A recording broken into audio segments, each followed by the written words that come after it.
Earlier this year, I had the privilege of taking a private lesson with Blackie. For those who don't know him, he is a very strong 9-dan pro from South Korea, and he was even at some point a representative for South Korea in the prestigious Nongshim Cup.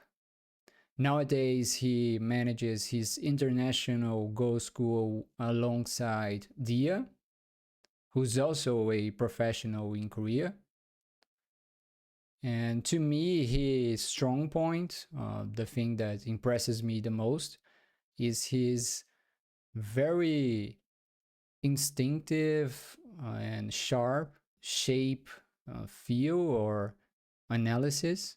It really is another level when compared to us amateurs.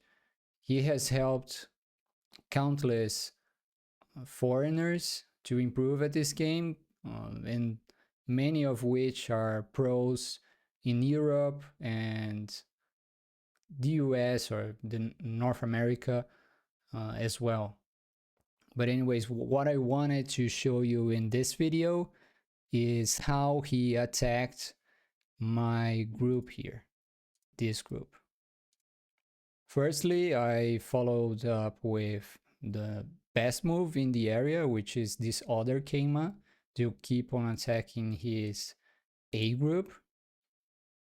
And he exchanged some moves here. There are some options, some other options besides capturing this stone, and it's a whole other ordeal discussing this, but it was close to optimal for both to answer in this manner. Yeah, he kept on defending, I kept on attacking, and my wishful thinking was that maybe he would play here and I can just keep on going. I thought that this A for B exchange would be beneficial for me. It's kind of a free move for me. He doesn't make much of anything there, and I can keep on defending this group later on. I don't know, maybe like this. Curiously, it isn't really bad for white to directly play here. AI thinks it's okay, but I guess it would feel maybe not very good as a human because you're just being bullied by black. So he counterattacked me. And in this area, we have a double knight's move. And usually there is a major weakness in this sort of shape. And maybe if you're a done player, you're gonna spot the dog's face, right? So if black plays here, it's the dog's face. If white plays here, white is breaking the dog's face.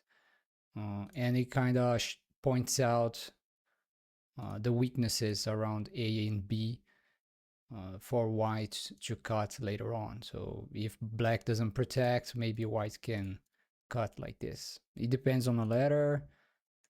Many things could happen. I'm not gonna analyze the shape in general right now, but we can see that we have two of these shapes, one from here to here and another from here to here.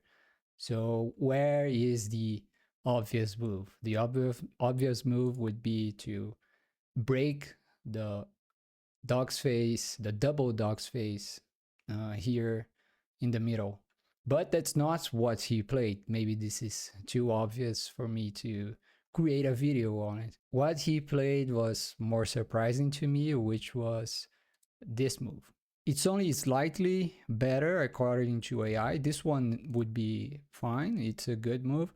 But I thought it was kind of good to me because if he plays like this, then I can make a bamboo shape around here, block, and I'm still connected all around. Not here, but it's manageable. I don't think his stones have much use in this area. With his sequence, it gets much better for him. His stones are much more useful in his sequence, as we're gonna see. So he plays here. I need to protect somehow. And after I protect like this, he can play this empty triangle, which is maybe not that much of an empty triangle. Later on, he has possibilities here, and then this helps with eye shape on the right for white. Now I'm making an empty triangle myself here, so he forced me into making a much worse empty triangle while he took kind of a vital point and a much more useful stone in the center. The only thing I got was maybe this stone now has more liberties, but the whole group is much heavier now. So it's much more of a burden for me. Finally, he defends, and now I defend in this way. So it isn't that much of a big deal for me. But throughout this whole sequence, he managed to get 2.5 points back. Yeah, it isn't a huge deal, but these things compound. This is how you can lower someone's advantage very fast. Going back in the sequence, it was better for me, not better, but I could achieve a compromise through playing somewhere like A and letting white disconnect the whole thing. I still have some agi around here, and I could use that group to invade white's lower right. I do have a large reverse coming in this game, so I could compromise like this and still keep on going strongly in the game. This one is similar. White would play like this. It's a bit of a smaller damage, but white is also a bit stronger in the center area. And after this exchange, it was better for me to play the empty triangle here, because now if white plays here and I answer, it's like we have this exchange compared to the bamboo joint sequence I showed earlier. So if we go back to this sequence and white plays here, then white connects, I block. It's like white played here at some point, I connected, but white shouldn't keep on playing this in this area according to AI. And I think it's because this is already enough benefit for white.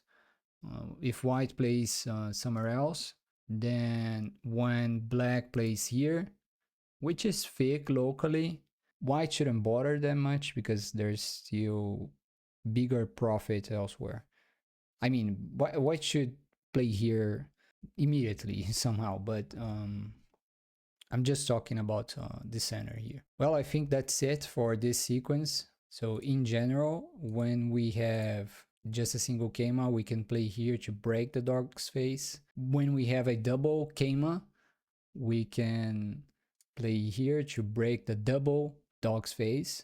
But if white has more help around here, then maybe white could play something different like this, like Blackie did in the game.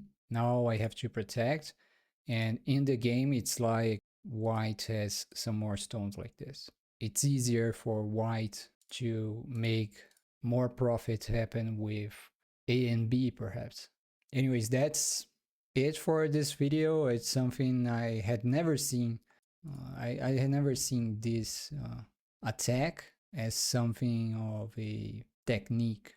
It was maybe something super specific, but in that game it felt like a technique, something general.